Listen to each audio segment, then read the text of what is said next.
И операција направена пред 15 години во купчето на сомнителни случаи за кардиолошки и кардиохирушки интервенции.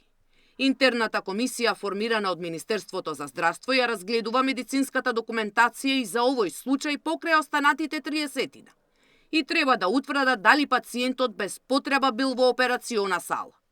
Но засега и по неколку месеци од објавата на интервентниот кардиолог Сашко Кедев, дека во приватни установи прават интервенции без потреба за профит, нема првичен извештај од проверените претставки. За повеќето пријави што стигна во фондот беа парче хартија од пациенти претставки, каде што можеше да се помине цела поставка прво на административна обработка, потоа дури да се преди на медицинска обработка, така да процесот не е толку брз колку што сите би сакале, затоа што едноставно има повеќе фази на проверка на работите. Според Министерството за здравство, на интерната комисија и останале уште 7-8 случаи кои треба да ги обработи, а досега биле разгледани медицински истории кои беа доставени од клиниките за кардиологија и кардиохирургија, како и од пациенти.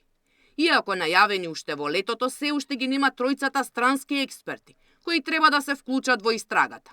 Јас имав средба, онлайн средба со нив.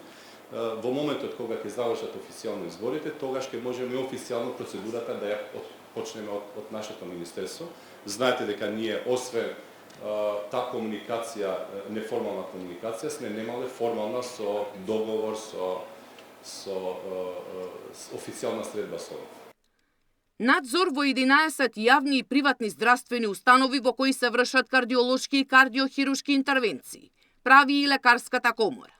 Треба да прегледаат 165 медицински документации по случаен избор во последните 3 години, како што од нив побара Министерството за здравство. Сања Димитровска, Сител телевизија.